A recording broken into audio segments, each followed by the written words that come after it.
Au nom du Père, du Fils et du Saint-Esprit. Amen. Bienvenue pour ce temps de lecture divine, la lecture priante de la parole de Dieu. Nous sommes à la semaine sainte. Aujourd'hui, c'est mardi de la semaine sainte, le 30 mars. Et profitons bien de ces derniers jours pour bien nous préparer. Il a la possibilité de se confesser, de bien se confesser. S'il n'a pas la possibilité à cause du coronavirus, prends le temps quand même de faire ton examen de conscience, de demander pardon au Seigneur. Et quand tu auras la possibilité de te confesser directement au prêtre, tu vas aller chercher. Et pour bien aussi se décharger de tous ces poids, de toutes ces choses qui ne nous aident pas à bien suivre avec un cœur léger Jésus-Christ notre Seigneur. Alors, aujourd'hui, la première lecture, c'est Isaïe chapitre 49, versets 1 à 6. Écoutez-moi, soyez attentifs, peuple lointain. Le Seigneur m'a appelé dès le sein maternel, dès les entrailles de ma mère, il a prononcé mon nom. Il a fait de ma bouche une épée tranchante. Il m'a abrité à l'ombre de sa main. Il a fait de moi une flèche à serrer.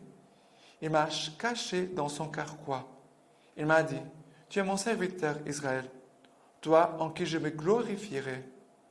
Et moi, j'ai dit, c'est en vain que j'ai peiné, pour rien, pour du vent que j'ai usé mes forces. Et pourtant, mon droit était avec le Seigneur, et mon salaire avec mon Dieu. Et maintenant, le Seigneur a parlé, lui qui m'a modélé dès le sein de ma mère, pour être son serviteur, pour ramener vers lui Jacob, et qu'Israël lui soit réuni. Je serai glorifié aux yeux du Seigneur, et mon Dieu a été ma force. Il a dit, c'est trop peu que tu sois pour moi un serviteur, pour relever les tribus de Jacob et ramener les survivants d'Israël. J'ai fait de toi la lumière des nations, pour que mon salut atteigne aux extrémités de la terre. Alors, cette lecture, c'est le deuxième chant de serviteur. Et ici, le Seigneur dit, il m'a dit, tu es mon serviteur Israël, en toi qui je me glorifierai.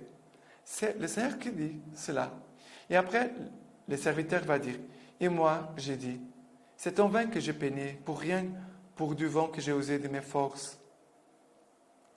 On peut dire, le serviteur, il est découragé devant le mal. Ici, c'est le prophète Isaïe qui parle.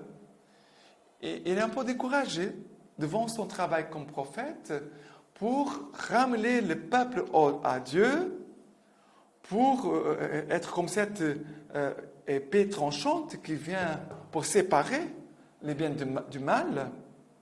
Mais il dit, c'est pour rien, pour du vent que j'ai osé mes forces.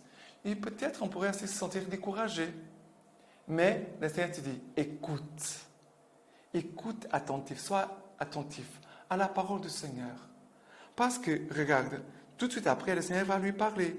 Il va dire, lui qui m'a modélé dès les seins de ma mère pour être son serviteur. Oui, nous sommes des serviteurs du Seigneur.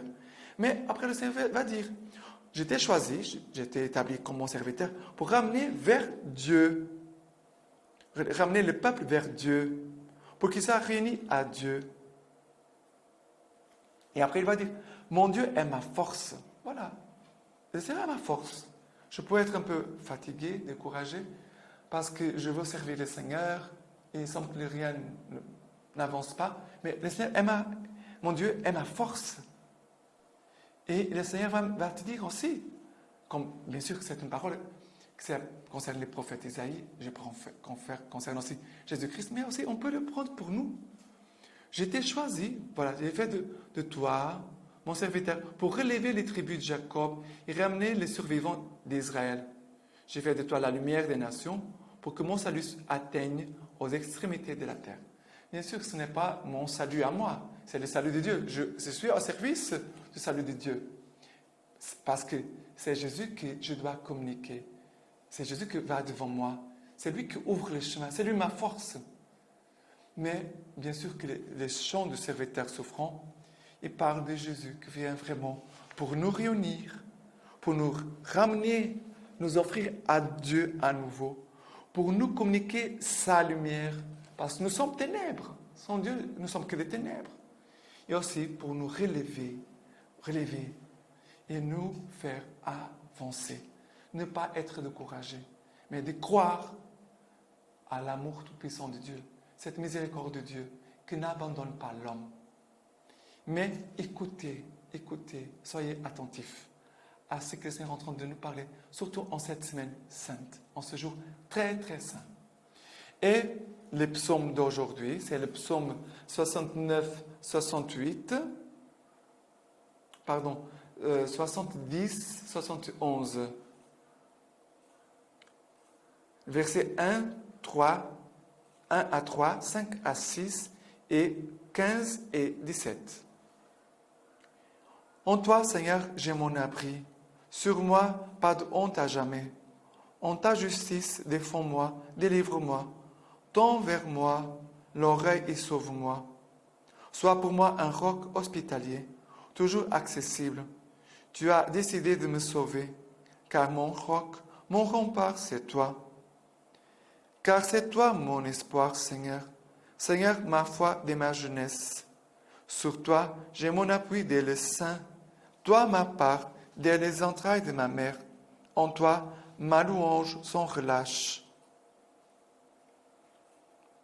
Ma bouche racontera ta justice, tous les jours ton salut. Je viendrai dans la puissance du Seigneur pour rappeler la justice, la seule. Ô Dieu, tu m'as instruit dès ma jeunesse, et jusqu'ici, j'annonce tes merveilles. Mais ici, regarde, Seigneur, tu es pour moi un roc hospitalier, toujours accessible.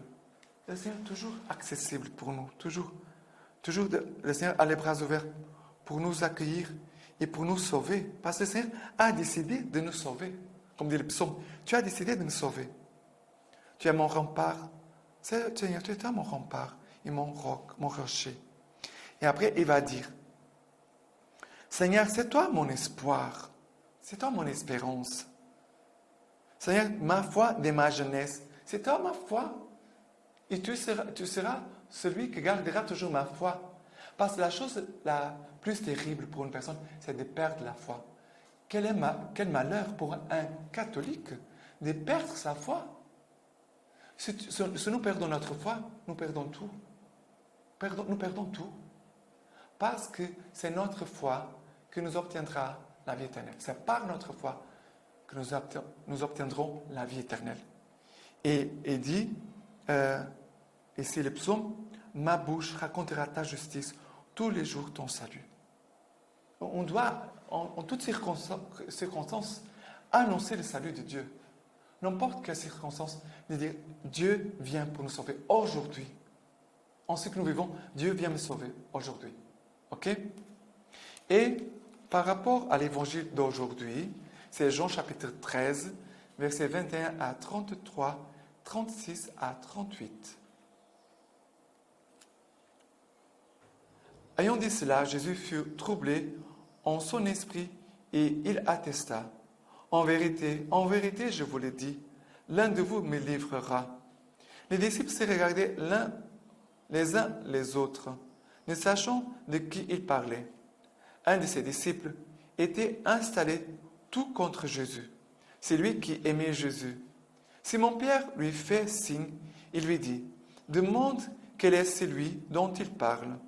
Celui-ci se penchant alors vers la poitrine de Jésus lui dit, Seigneur, qui est-ce? Jésus répond, c'est celui à qui je donnerai la bouchée que je vais tremper. Trempant alors la bouchée, il la prend et la donne à Judas, fils de Simon Iscariote. Après la bouchée, alors Satan entra en lui. Jésus lui dit, donc, ce que tu fais, fais-le vite. Mais cela, aucun parmi les convives ne comprit pourquoi il le lui disait.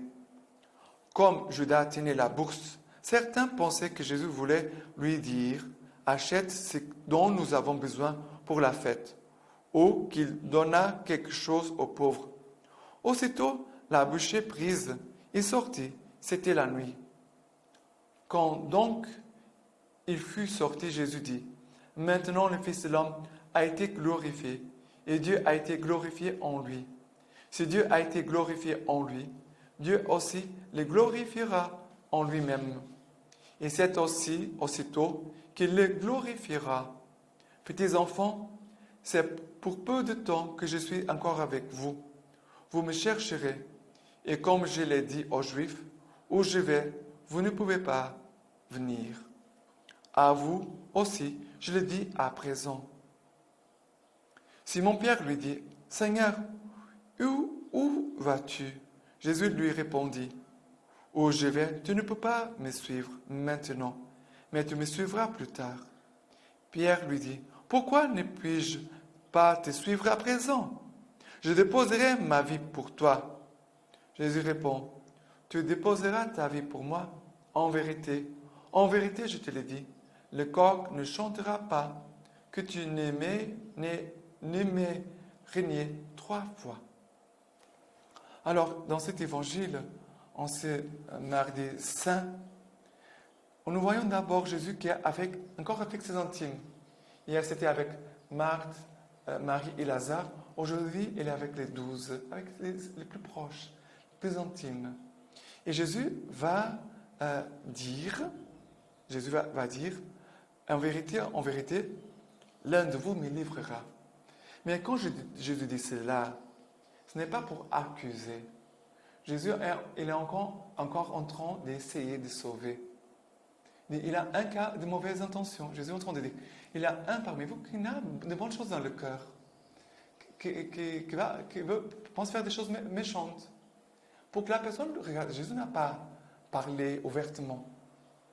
Pour que la personne puisse être illuminée et dire, oh, c'est vrai, c'est moi, il parle de moi. Mais qu'est-ce que je suis en train de faire? Arrête-toi. Mais cela, c'est aussi pour nous, ce n'est pas que pour Judas Iscariote. Nous aussi. Combien de fois nous livrons Jésus? Combien de fois nous sommes prêts à le régner? Mais Jean va poser la question à Jésus. Seigneur, de qui tu parles? Le pouvoir que quelqu'un qui aime Jésus a sur son cœur. La parole de Dieu dit que Jean, celui qui aimait Jésus, va poser la question, Seigneur, de qui tu parles? Ce n'était pas la curiosité, mais certainement, Pierre et Jean voulaient essayer de faire quelque chose pour que ce mal ne soit pas commis. Je ne vois pas Jean et Pierre curieux pour dire on veut savoir tout, hein, on veut savoir. Non, non, non.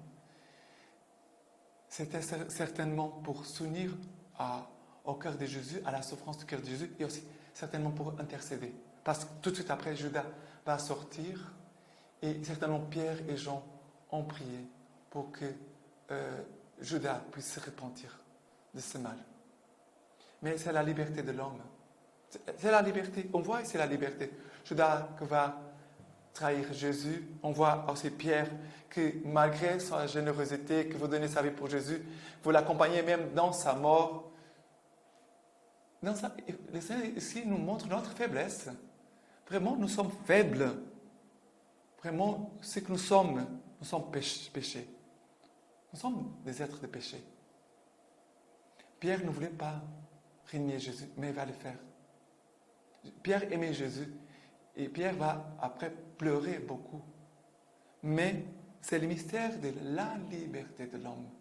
Jésus, il est déjà prêt pour donner sa vie, mais les hommes, soit ils peuvent le suivre, soit ils peuvent l'abandonner. Et c'est vrai, quand il y a des moments pour nous plus difficiles, notre tentation, c'est d'abandonner. C'est vrai. Jésus nous demande, suis-moi dans cette situation, dans cette souffrance, dans cette épreuve. Suis-moi. Et parfois, nous voulons abandonner. Mais voilà, c'est que le Seigneur veut nous dire. Et je dois dire aussi à Pierre, tu me suivras plus tard. Malgré la faiblesse de Pierre, après malgré sa chute, Pierre va se relever et va devenir fort. Là, vraiment, il va devenir Pierre. Il va suivre Jésus après, jusqu'au martyr sur la croix aussi. Il va mourir sur la croix. Et la lecture patristique d'aujourd'hui, C'est dans sa mort que nous avons été baptisés, de son basile. Les desseins de Dieu notre Sauveur en faveur de l'homme consistent à le ramener de son exil, à le faire revenir dans l'intimité de Dieu en le tirant de l'éloignement causé par sa désobéissance. Telle est la raison de l'avènement du Christ dans sa chair, de ses exemples de vie évangélique et de ses souffrances, de sa croix, de son ensevelissement, de sa résurrection, que l'homme sauvé par l'imitation du Christ, recouvre l'adoption filiale des origines. Il est donc nécessaire pour une vie parfaite d'imiter le Christ, non seulement par les exemples de douceur, d'humilité, de patience que l'on trouve dans sa vie, mais aussi dans sa mort elle-même, comme le dit saint Paul, l'imitateur du Christ. Reproduire en moi sa mort dans l'espoir de parvenir moi aussi à ressusciter d'entre les morts. Comme donc réussir à descendre au séjour des morts? En mimant l'ensevelissement du Christ par le baptême. En effet, le corps du baptisé est en quelque sorte enseveli dans l'eau. Par conséquent, c'est l'abandon d'une vie selon la chair que le baptême suggère symboliquement. Le baptême purifie l'âme, pour ainsi dire, de la souillure venue des pensées charnelles, ainsi qu'il est écrit. Tu me laveras et je serai plus blanc que neige. C'est pourquoi nous ne connaissons qu'un seul baptême qui donne le salut, puisqu'il n'y a qu'une seule mort pour le rachat du monde, une seule résurrection des morts, et que l'une et l'autre sont figurées par le baptême. Voilà. C'est vrai qu'en ce temps de Pâques, pour la vigile pascale, il y aura des baptêmes. Voilà. La liturgie aussi nous aide à nous préparer. Et que le Seigneur, par les mains toutes pures de la Vierge Marie, vous bénisse et vous garde, le Père, le Fils et le Saint-Esprit. Amen.